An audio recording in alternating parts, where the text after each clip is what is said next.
Shadows Among Stars. Daphne Reynolds adjusted her second-hand dress for the fifth time as the taxi approached the Blackwood Foundation's annual conservation gala. The elegant blue gown, a lucky find at a vintage shop, was the only formal attire she owned. As a wildlife photographer who spent most of her time in remote forests and savannas, she rarely had use for evening wear. "This is ridiculous," she muttered, checking her minimal makeup in her compact mirror. Her auburn hair was swept into a simple updo, a few stubborn curls already escaping. "I should be editing the Jaguar series instead of playing dress-up." The taxi driver caught her eye in the rearview mirror. "Important night?" "Just a work thing," Daphne replied. "My photos are being featured at this conservation gala, so my presence was strongly encouraged." What she didn't mention was how her editor had practically forced her to attend, insisting that networking would boost her career beyond just taking stunning photographs. The Grand Orchid Hotel loomed ahead, its facade illuminated against the night sky. Daphne paid the driver and stepped out, immediately feeling out of place among the stream of guests in designer gowns and bespoke suits. Inside, the ballroom was transformed into an ethereal, forest-themed wonderland. Crystal chandeliers mimicked a canopy of stars, while elegant floral arrangements created the illusion of walking through an enchanted woodland. Massive screens displayed rotating images of endangered species, many of which were Daphne's photographs. She slipped in quietly, 30 minutes late after spending extra time at her studio perfecting her presentation. No one seemed to notice her arrival, and she was grateful for the anonymity. Daphne grabbed a champagne flute from a passing server and retreated to a quiet corner, observing the crowd of wealthy donors and conservation figureheads. Across the room stood Nikolai Petrov, founder of Horizon Technologies and one of the world's most elusive billionaires. At 34, he had revolutionized renewable energy with breakthrough battery technology, amassing a fortune that put him among the global elite. His tall frame was impeccably dressed in a tailored black suit that contrasted with his striking, silver-gray eyes that currently scanned the room with detached boredom. "Mr. Petrov, your donation to the Rainforest Initiative is truly extraordinary," gushed a board member beside him. "With your support, we can expand protected areas by 15%. Nikolai nodded politely, but his mind was elsewhere. These events were necessary evils, opportunities to direct his wealth toward meaningful causes while enduring hours of shallow conversation. He excused himself and moved toward the display of photographs, finding them far more interesting than the people vying for his attention. He stopped before a striking image of a jaguar at dusk, the animal's powerful presence captured with remarkable intimacy. Something about the photograph resonated with him. Perhaps the way the creature existed perfectly in its element, unapologetic and free. "That one was taken in Belize after tracking the same jaguar for 3 weeks," came a soft voice beside him. Nikolai turned to find a woman he hadn't noticed before. She wasn't dressed like the others, no excessive jewelry or obvious designer label. Her dress was elegant but simple, and she carried herself with a quiet confidence that immediately distinguished her from the attention seekers he typically encountered. "You're the photographer," he stated. Not a question, but a realization. Daphne nodded, surprised that anyone had made the connection. "Daphne Reynolds. And yes, those are my photographs." "They have life," Nikolai said, his usual terseness giving way to genuine appreciation. "Most wildlife photography feels staged. These don't." Something in his tone made Daphne study him more carefully. "You actually care about wildlife conservation. You're not just here for the tax write-off." The corner of his mouth twitched, almost a smile. "Is that what people think of me?" Nikolai Petrov, tech genius and notorious recluse. "The papers say you attend these events solely to maintain your public image while avoiding actual human contact." Daphne immediately regretted her frankness. "I'm sorry, that was inappropriate." Instead of being offended, Nikolai appeared refreshingly amused. "And what do you think, Ms. Reynolds?" Daphne considered him for a moment. "I think people are rarely what the headlines make them out to be. Just like animals are never quite what they seem in documentaries." For the first time that evening, Nikolai felt a genuine spark of interest. Before he could respond, they were interrupted by the Foundation's director announcing the start of the presentations. As Daphne excused herself to prepare for her speech, Nikolai found himself watching her walk away, suddenly less eager to check his phone or make an early exit. Perhaps this evening wouldn't be a complete waste after all. The night was still young, and for once the shadows of the ballroom held something more interesting than the glittering lights above. Unexpected conversations. The applause following Daphne's presentation was polite but not overwhelming, exactly what she expected from this crowd. While her photographs had captivated them, her passionate plea for increased protection of predator habitats had made several donors shift uncomfortably in their seats. She had not softened her message for the sake of the wealthy audience, speaking plainly about the devastating impact of luxury developments on critical ecosystems. Well, that certainly wasn't the safe presentation they were hoping for, remarked a voice as Daphne stepped down from the podium. She turned to find Nikolai Petrov leaning against a pillar, that almost smile playing at his lips again. "I don't do safe," Daphne replied, accepting a glass of water from a server. Her heartbeat had yet to slow from the adrenaline of public speaking, something she dreaded far more than tracking predators through dense jungle. If they wanted polite platitudes, they invited the wrong photographer. They certainly did, Nikolai agreed, stepping closer. "You made the Kingsley brothers particularly uncomfortable. Their resort chain has been bulldozing protected land for years." Daphne winced. "I didn't realize they were here." "Don't worry. Their discomfort is well deserved." He gestured toward the terrace. "Would you like some air? These events can be suffocating." Surprised by his invitation, Daphne nodded.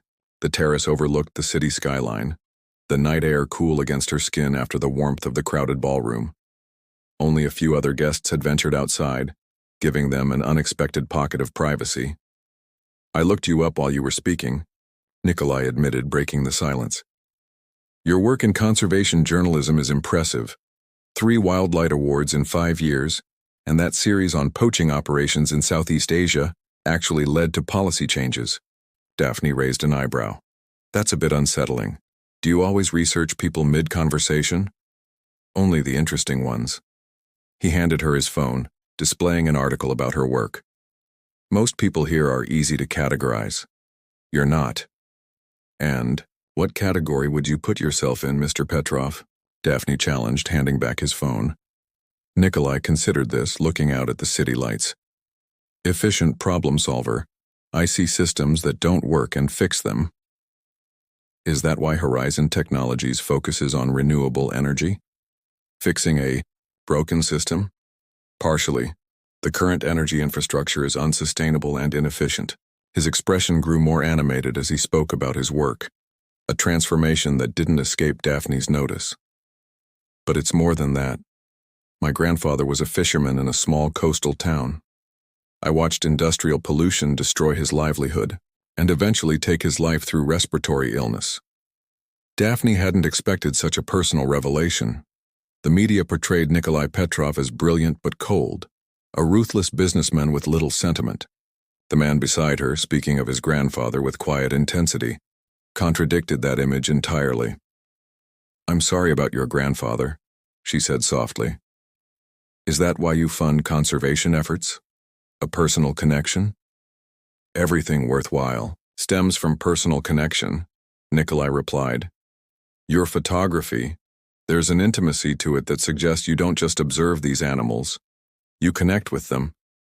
Daphne smiled, caught off guard by his insight. "Most people don't notice that. They just see pretty pictures of dangerous animals. I notice details others miss. It's both a gift and a curse." He turned to face her fully. "For instance, I noticed that despite being featured tonight, you keep checking your watch. You're waiting for an acceptable time to leave." Daphne laughed, a genuine sound that seemed to surprise them both. "Guilty. I have an early flight tomorrow to Montana. Mountain lion conservation project." "More dangerous predators?" There was curiosity in his voice, not judgment. "They're misunderstood, not dangerous," Daphne corrected. like most feared things in this world. A comfortable silence fell between them, unusual for two people who had just met. The distant murmur of the Gala continued behind them, but it felt separate from this moment, as if they stood in their own pocket of time. "Your work with battery technology," Daphne said eventually. "I read that it could revolutionize how remote conservation stations operate. No more reliance on diesel generators in sensitive ecosystems." Nikolai's eyes widened slightly. "You've researched my work as well?" "Only the interesting parts," she echoed his earlier words with a smile. "Sustainable energy is critical for the future of conservation. The organizations I work with struggle constantly with power solutions that don't harm the environments they're trying to protect." Before Nikolai could respond, his phone buzzed insistently. He glanced at it with visible irritation. "My apologies. There's a situation at our Singapore facility that requires my attention." Daphne nodded, stepping back. "Of course, don't let me keep you." He hesitated, seeming uncharacteristically uncertain. "This has been unexpectedly refreshing, Ms. Reynolds." "Daphne," she corrected. "And yes, it has." Making a decision, Nikolai reached into his jacket and produced a business card, not the standard Horizon Technologies card, but a simpler one with just his private contact information. "If you're ever interested in discussing how our technology might help your conservation projects, please reach out directly." Daphne accepted the card, surprised by the gesture. "I might take you up on that." With a nod that seemed more genuine than any of the social pleasantries he'd offered earlier, Nikolai returned to the ballroom, immediately surrounded by people vying for his attention. Daphne remained on the terrace, turning the card between her fingers. Tonight had not gone as expected. She had anticipated enduring tedious small talk and potential donors who saw wildlife as photo opportunities rather than essential parts of a fragile ecosystem. Instead, she'd had one of the most honest conversations she'd experienced in months, with a billionaire of all people. As she finally left the gala, slipping out quietly while fundraising continued inside, Daphne tucked Nikolai's card securely into her evening bag. Whether anything would come of their unexpected connection remained to be seen, but for the first time in years she felt a curiosity about something other than her next photography expedition. The taxi driver who picked her up noticed her thoughtful expression. "Good night after all?" "Surprising," Daphne answered, watching the Orchid Hotel recede in the window. "Definitely surprising." Worlds apart. 3 weeks after the gala, Daphne crouched in the undergrowth of a Montana forest, her camera trained on a rocky outcrop where a female mountain lion had been spotted with cubs. The early morning dew soaked through her pants, but she remained motionless, waiting with the patience that had defined her career. This was her element.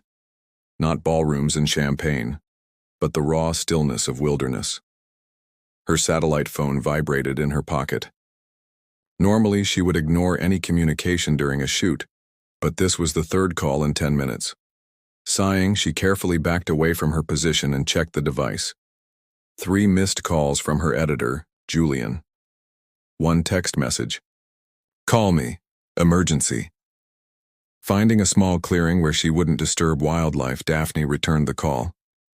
"This better be important, Julian. I've been tracking this mountain lion family for days." "It is," her editor replied, his voice uncharacteristically excited. "Horizon Technologies just announced a new conservation tech initiative. They're developing solar-powered monitoring systems for remote wildlife areas, and guess who they want as their lead photographer and conservation consultant?" Daphne's heart skipped. "That's unexpected." "Unexpected? It's career-defining. The contract they're offering is more than your last 3 years of income combined. Plus, your images would reach a global audience through their platform." As Julian continued detailing the opportunity, Daphne's mind drifted to the terrace conversation with Nikolai Petrov. Had that brief exchange actually led to this? "There's a catch," Julian added. "They need you in New York next week for initial meetings. You'll need to postpone the mountain lion project." "I can't just abandon." "Daphne," Julian interrupted firmly. "This is bigger than one shoot. This is about expanding your impact. Isn't that what you've always wanted? To make people care about these animals on a larger scale? She couldn't argue with that logic. After ending the call, Daphne sat on a fallen log, conflicted.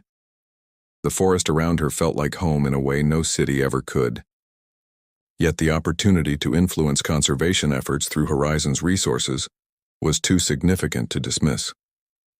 In his Manhattan penthouse office, Nikolai reviewed quarterly projections with his executive team. The meeting had run 2 hours, longer than scheduled, and his patience was wearing thin. The conservation initiative isn't showing clear ROI potential, argued his CFO, Elena Markov. It's philanthropic, yes, but the shareholders are questioning its priority level when we're still scaling production in Asia. Nikolai's expression remained neutral, but his voice carried an edge. The initiative stays. We've already extended the offer to Daphne Reynolds, and the R&D team is excited about the technical challenges. About Ms. Reynolds, interjected James Walsh, head of PR. Our team has concerns. She's brilliant with wildlife, certainly, but her social media presence includes some rather pointed criticism of corporate influence in environmental policy, including comments about tech companies mining rare earth minerals. Valid criticism, Nikolai replied calmly, which is precisely why we need her perspective. The meeting eventually adjourned, leaving Nikolai alone with Elena, his closest advisor since founding the company. You met her at the Blackwood Gala, didn't you? Elena asked, gathering her files. This Reynolds woman? I did. And this project materialized rather quickly afterward. When Nikolai didn't respond, she continued carefully. Nikolai, I've known you for 15 years. I've never seen you personally fast-track an initiative like this. He turned to the floor-to-ceiling, windows overlooking Central Park. She sees the world differently. Her perspective could be valuable. Just her perspective? Elena's tone was knowing. Nikolai chose not to answer directly. The conservation initiative has merit regardless of who leads the photography component. Of course, Elena replied, unconvinced.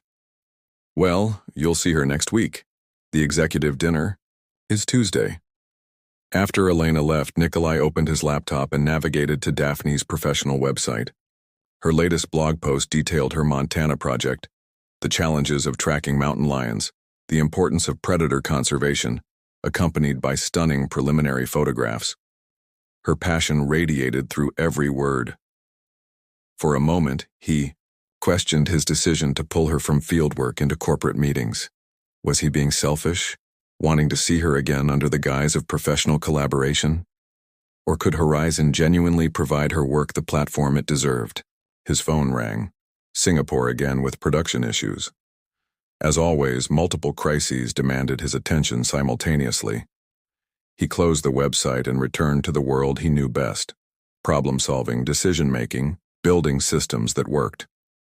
The familiar pressure settled around him like a well-worn coat. 5 days later, Daphne stood in her small Brooklyn sublet, staring at her limited wardrobe with growing frustration. Her friend Imani lounged on the bed, offering unhelpful commentary. You literally own nothing appropriate for a corporate environment, Imani observed, scrolling through her phone, unless Horizon Technologies has embraced the just returned from the jungle aesthetic. I didn't ask to be thrust into corporate America, Daphne muttered, holding up a blouse that had seen better days. I was perfectly happy photographing mountain lions, yet you accepted their offer immediately, Imani pointed out, which suggests you're not entirely opposed to this new direction. Daphne sighed, abandoning her closet search. The potential impact is enormous. If Horizon actually follows through on developing these monitoring systems, it could revolutionize wildlife protection in remote areas. And it has nothing to do with the mysterious billionaire who gave you his private contact information, Imani raised an eyebrow. The one you've mentioned approximately 17 times since returning from that gala. I have not mentioned him 17 times, Daphne protested, though a flush crept up her neck. And no, this is professional. The conservation world and the corporate world rarely intersect meaningfully. When they do, I need to be there. Imani stood, heading for the door. Well, professional or not, you need clothes that won't get you mistaken for the wildlife you photograph. We're going shopping. Hours later, equipped with a modest but suitable business wardrobe, Daphne found herself wondering how she'd gone from tracking predators to preparing for corporate meetings in just a few weeks. Her life had always been defined by its predictable rhythm: field assignments, processing photographs, brief returns to civilization before the next expedition. This sudden deviation felt both exhilarating and terrifying. That night, she received a brief email from Nikolai Petrov himself. Ms. Reynolds, I'm pleased you've accepted our proposal. Your expertise will be invaluable as we develop technology that serves conservation rather than hinders it. I look forward to our discussions next week. Regards, Nikolai Petrov. Formal, professional, giving no indication that their terrace conversation had affected him as it had her. Perhaps it hadn't. Perhaps to him she was simply another resource to be utilized in Horizon's latest venture. Daphne closed her laptop and gazed out her window at the Brooklyn cityscape, so different from Montana's wilderness. Two worlds, seemingly incompatible. Yet somehow she now found herself caught between them, unsure where she truly belonged. The truth behind masks: the Horizon Technologies headquarters occupied 30 floors of a gleaming skyscraper in Midtown Manhattan. Daphne had spent the past 3 days navigating its sterile corridors, attending meetings where executives discussed wildlife in terms of data points and market opportunities. By Thursday afternoon, her patience was wearing dangerously thin. As you can see from the projections, continued James Walsh, the PR director, we anticipate significant brand elevation from this conservation initiative. The Wild Site Monitoring system will position Horizon as an environmental leader while opening new market segments. Daphne's knuckles whitened around her pen. Throughout the presentation, she'd noted how rarely actual wildlife protection was mentioned. The conference room felt suffocating, with its recirculated air and views of other skyscrapers instead of open sky. Any questions, Ms. Reynolds? James concluded with a practiced smile. Just one, Daphne said, keeping her voice measured. In the 47 slides you've presented, there wasn't a single mention of how this technology will actually benefit endangered species. Is that an oversight, or is wildlife conservation truly secondary to your marketing goals? An uncomfortable silence fell over the room. Elena Markov, the CFO, exchanged glances with the other executives. James's smile faltered. Well, we assumed the conservation benefits were implicit. Nothing about conservation should be implicit in a conservation project, Daphne interrupted. If Horizon wants my involvement, this initiative needs to prioritize ecological impact over brand reputation. The tension was broken by the conference room door opening. Nikolai Petrov entered, immediately commanding attention despite his quiet entrance. Daphne realized this was the first time she'd seen him since the gala. Their paths hadn't crossed during her previous meetings. Ms. Reynolds raises an excellent point, Nikolai said, taking a seat at the table. James revised the presentation to center conservation metrics. Elena, we need to adjust the success indicators to include habitat protection statistics, not just market penetration. The executives nodded, instantly deferential. Daphne noted how different Nikolai appeared in this environment, his authority absolute, his expression unreadable. The man from the terrace seemed like a different person entirely. After the meeting adjourned, Nikolai asked Daphne to stay behind. When they were alone, an awkward silence stretched between them. You're disappointed, he finally stated. Daphne met his gaze directly. I expected better. Your team views this project as a PR exercise, not a genuine conservation effort. Corporate habits die hard, Nikolai acknowledged. But your perspective is precisely why you're here, to prevent this from becoming another superficial corporate initiative. Am I really here to provide perspective, or am I just the convenient face of environmental credibility? Daphne challenged. 3 days of meetings, and this is the first time you've bothered to appear. Something flickered across his expression, perhaps surprise at her directness. I apologize for my absence. Singapore operations have been in crisis mode, but I've reviewed every report from your meetings. Daphne softened slightly, recognizing the exhaustion behind his composed exterior. The technology itself has incredible potential. The solar array designs, the non-invasive monitoring systems, they could transform how we track endangered populations. But, technology without genuine commitment to conservation principles is just expensive equipment in the wilderness. She gathered her courage. I need to know if you're truly invested in this, Nikolai, or if I'm wasting my time. Instead of answering immediately, he walked to the window. There's something I'd like to show you. Are you free this evening? 3 hours later, Daphne found herself on a private helicopter, flying over New York toward the Catskill Mountains. Nikolai sat across from her, the noise of the rotors making conversation difficult. He'd been vague about their destination, asking only that she trust him for a few hours. They landed in a clearing beside a modern but unassuming building nestled among trees. As they approached on foot, Daphne noticed sophisticated solar arrays, partially hidden within the forest canopy. "What is this place?" she asked as Nikolai unlocked the entrance. Horizon's original research facility. Before the skyscrapers and global expansion, he led her inside to a space that looked more like a university laboratory than a corporate office. "This is where we still develop our most important work." The facility was staffed by a small team of researchers who greeted Nikolai with casual familiarity rather than the deference of his Manhattan executives. He introduced Daphne to Dr. Veena Sharma, who led them to a large workspace filled with equipment prototypes. The WildSight system didn't begin as a marketing initiative, Veena explained, showing Daphne a series of compact monitoring devices. "It started 3 years ago when Nikolai brought us a problem. How to track wildlife populations without human interference, powered entirely by renewable energy, with components that leave no environmental footprint." Daphne examined the prototypes with growing interest. "These are far more advanced than anything I've seen conservation groups using."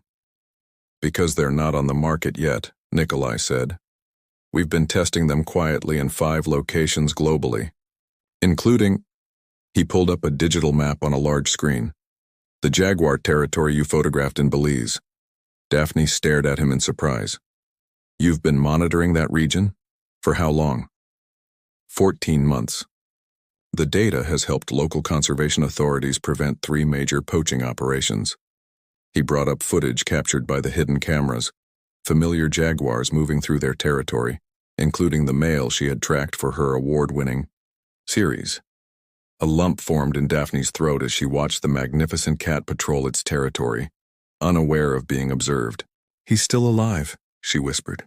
"I've wondered." Nikolai's expression softened. "That's the point of all this, Daphne. Not marketing, not corporate reputation. This." He gestured to the footage. "Protecting what matters." For the next 2 hours, Veena and her team showed Daphne their ongoing research. Biodegradable housing for electronic components, advanced solar collection systems that worked even in dense forest canopies, and AI algorithms that could identify individual animals from minimal visual data. As the evening progressed, Daphne began to see a different side of Horizon Technologies, and of Nikolai himself. Here, away from corporate headquarters, his passion for the work was evident. He engaged with researchers as equals, discussed technical challenges with genuine interest, and repeatedly emphasized conservation priorities over commercial applications. Later, they sat on the facility's observation deck, watching darkness settle over the forest. Stars emerged above them, a rarity in Manhattan but abundant here. "When I was 12, Nikolai said quietly, breaking a comfortable silence, "my grandfather took me fishing on the coast where he'd worked all his life. The water was polluted, fish populations decimated by industrial waste. He told me, 'Nikolai, when you see something broken, you have 2 choices, look away or fix it.' I chose to fix things." Daphne studied his profile in the dim light. "Is that why you built all this? To fix a broken world?" "I built Horizon to develop better energy solutions," he replied. But somewhere along the way, the company took on a life of its own. Quarterly, projections, market expansion, shareholder expectations. The mission became obscured by the machine. "Yet you kept this place," Daphne observed. "This laboratory, hidden in the forest. To remind myself why I started." He turned to face her. "That night at the Gala, when you spoke about your work, The passion in your voice when you described these animals, these places. It reminded me of what I'd been missing. The confession hung between them, more intimate than either had expected. Daphne felt a strange tightness in her chest, recognizing the vulnerability beneath his words. The corporate world and the natural world don't have to be enemies, she said finally. They're both part of the same system, both necessary. Like predator and prey, Nikolai suggested with a hint of his rare smile. Different roles in the same ecosystem. Exactly. Daphne found herself smiling back. Though I'm not sure which of us is the predator in this analogy. His laugh was genuine, a sound she suspected few people ever heard. Based on how you confronted my executive team today, I think that's fairly clear. Their conversation continued as night deepened, moving from conservation philosophy to personal histories. Daphne described her childhood in rural Oregon where her father's work as a forest ranger had sparked her love of wildlife. Nikolai spoke of his journey from a coastal Russian immigrant family to MIT scholarship student to reluctant business leader. When they finally returned to the helicopter for the flight back to Manhattan, something fundamental had shifted between them. The careful professional distance had given way to something neither could quite name, a recognition, perhaps, of kindred spirits despite their different worlds. As the lights of New York came into view, Daphne realized with startling clarity that her heart was now caught in territory far more dangerous than any she had navigated in her years of tracking predators. And for the first time in her career, she had no map to guide her forward. Beyond expectations, the Montana sky stretched endlessly above Daphne as she adjusted her camera settings. 6 months had passed since her first meetings at Horizon Technologies, and much had changed. The Wild Site Conservation Project had evolved from concept to reality, with pilot systems now deployed in 12 protected habitats across 4 continents. Today, she was documenting the installation of the newest units in the mountain lion territory she'd reluctantly abandoned months earlier. The conservation team worked efficiently nearby, securing solar panels that would power monitoring stations designed to blend seamlessly into the landscape. Final calibration complete on the North Ridge sensor, announced Teresa Wong, the lead field technician. We're getting clear signals from all units now. Daphne nodded, reviewing the footage on her tablet. The system's cameras had already captured remarkable behavior. A female mountain lion teaching her nearly grown cubs to hunt, recorded without human presence, disturbing their natural interactions. Dr. Harrison wants to know if we're still on schedule, Teresa added. The research team is eager to begin collecting data. We're ahead of schedule, actually, Daphne replied. Tell him we'll have the system fully operational by tomorrow morning. As Teresa stepped away to make the call, Daphne found a moment of solitude. She breathed deeply, savoring the crisp autumn air. These mountains had always been her sanctuary, but now they represented something more. A successful bridge between her world and Nikolai's. The distinctive sound of an approaching helicopter broke the wilderness quiet. Daphne smiled, recognizing the Horizon aircraft descending toward the small clearing they'd designated as a landing zone. Nikolai had promised to join them for the final day of installation, though she hadn't expected him until evening. She watched as the helicopter touched down and Nikolai emerged, dressed more casually than his usual corporate attire in practical outdoor clothing. He spotted her immediately, and even from a distance she could see his expression brighten.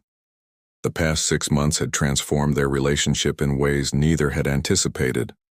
What began as cautious professional collaboration had evolved, through late-night strategy sessions, field site visits, and countless video calls spanning different time zones.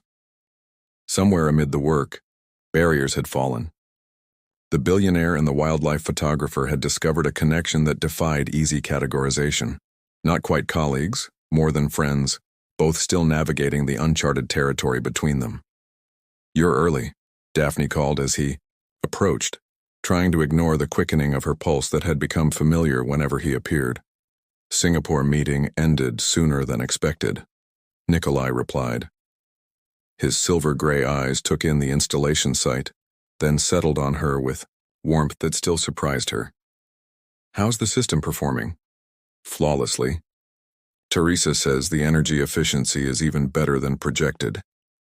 Daphne led him toward the monitoring station. The local conservation team is already planning how to expand coverage once they see the initial results. As they walked, Nikolai briefed her on developments at Horizon, the board's unanimous approval to scale the Wildsite program, new partnerships with international conservation organizations, and the dedicated research division now focused solely on environmental technology. Elena is actually leading the sustainability committee now, he added with amusement. She's become the project's biggest advocate since seeing the field results. The power of conversion, Daphne laughed.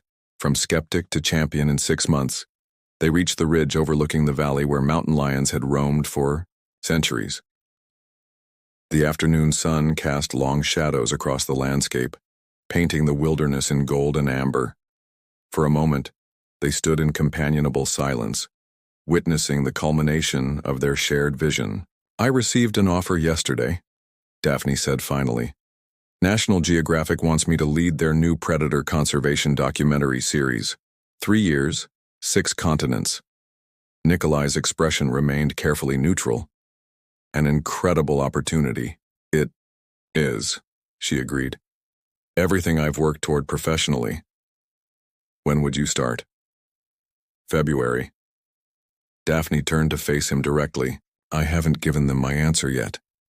Something flickered in his eyes. Hope, perhaps, or uncertainty. 6 months ago, she would never have believed Nikolai Petrov capable of such vulnerability. What's holding you back? He asked quietly. Daphne took a deep breath. You know what's holding me back, Nikolai. The tension between them had built gradually over months of collaboration. Lingering glances, conversations that stretched into the early hours, the electric awareness that had developed. Despite their efforts to maintain professional boundaries, neither had been willing to acknowledge it directly until now. Daphne, he began, then stopped, uncharacteristically hesitant. The man who commanded boardrooms and built global enterprises seemed momentarily at a loss for words. It's okay, she said, misinterpreting his hesitation. I understand the complications. Your life is in New York. Mine is wherever the next assignment takes me. We come from different worlds. Different worlds, Nikolai repeated thoughtfully. Yet here we are standing in the same place. He gestured toward the valley below, where their teams worked together seamlessly. 6 months ago, I showed you my hidden laboratory because I wanted you to see the truth behind the corporate facade. What I didn't realize was how much I needed someone to remind me of that truth as well. Daphne's heart raced as he continued. Before you, I was lost in spreadsheets and acquisitions, Nikolai admitted. Success measured by market share rather than meaning. You brought me back to purpose, Daphne. Back to the reason I built all this in the first place. And you showed me how to expand my impact beyond what I thought possible, she responded softly. That sometimes systems and structures can protect wilderness, not just threaten it. The setting sun cast a golden glow across his features as Nikolai stepped closer. I've been thinking about predators and ecosystems, he said. How the most successful species are those that adapt, finding new territories, creating new patterns when necessary. What are you suggesting? Daphne asked, hardly daring to hope. That perhaps we've been viewing our situation too rigidly. His voice grew more confident. The documentary series travels to 6 continents. Horizon has operations on 5 of them, and I've been meaning to establish presence on the 6th. A smile began to form on Daphne's lips. Are you proposing some kind of arrangement, Mr. Petrov? I'm proposing possibilities, he replied. Horizon's conservation division needs a global director, someone who understands both the technology and the ecosystems it serves. The position would require extensive field presence but also strategic vision. Sounds demanding, Daphne observed, her smile growing. This hypothetical director would need excellent partnerships to succeed. Nikolai took her hand, the gesture both tentative and certain. National Geographic could benefit from Horizon's technology resources. Horizon could benefit from National Geographic's documentary platform. And perhaps, his voice softened, Perhaps the people involved might discover that different worlds can merge in unexpected ways. The last rays of sunlight illuminated the wilderness around them as Daphne closed the distance between them. I've tracked enough predators to recognize circling behavior, Nikolai. Are you going to make your move? Or should I? His laugh was warm and genuine as he pulled her closer. I've never been good at personal negotiations. Then let me simplify the terms, Daphne said, her voice barely above a whisper. I accept your proposal, all parts of it, on one condition. Name it. That we remember, no matter how complicated our lives become, to make time for moments like this. She gestured to the wilderness surrounding them, to never lose sight of what matters most. As the sun disappeared behind the mountains, Nikolai sealed their agreement with a kiss that promised more than words ever could. Two people from different worlds, finding unexpected common ground beneath the vast Montana sky. 1 year later, Daphne stood on the edge of a different wilderness, the Amazon rainforest, where the latest wild site systems were tracking jaguar populations with unprecedented accuracy. Her documentary team worked nearby, capturing footage that would show millions of viewers the beauty and fragility of these ecosystems. Her satellite phone buzzed with an incoming message. A photo appeared on the screen, Nikolai standing in their Montana cabin, holding the latest prototype of a biodegradable sensor housing. The caption read, "Breakthrough success. Fully decomposable in 24 months with zero environmental impact. Home tomorrow. Miss you." Daphne smiled, typing her reply. Congratulations to the team. 3 new cubs documented today. Footage amazing. Miss you more. She tucked the phone away and returned to her work, focusing her camera on a river where jaguars often came at dusk. Their arrangement had evolved over the past year, sometimes challenging, always rewarding. Nikolai divided his time between Horizon's global operations and wherever Daphne's conservation work took her. She balanced documentary filming with her role directing Horizon's growing environmental initiatives. Neither life had been sacrificed for the other. Instead, they had created something new together, a partnership that bridged different worlds and proved that unexpected connections could flourish in the most unlikely circumstances. As the jungle sounds intensified with approaching nightfall, Daphne thought about the unlikely path that had brought her here. From a reluctant gala attendance to a global conservation revolution, from professional wariness to profound partnership, none of it would have happened if she hadn't arrived late to that ballroom, if Nikolai hadn't noticed her photographs among all the glittering distractions. Sometimes the most meaningful journeys began with the simplest moments. A chance meeting, a shared passion, 2 people seeing beyond expectations to the truth that waited behind the masks we all wear, the truth that reminded her, every day, that some connections transcended all boundaries, even those between wilderness and civilization, between solitude and belonging, between what we think we want and what we truly need. As darkness fell over the Amazon, Daphne Reynolds captured one last perfect image before packing her equipment. Tomorrow would bring Nikolai's return and new chapters in their continuing story.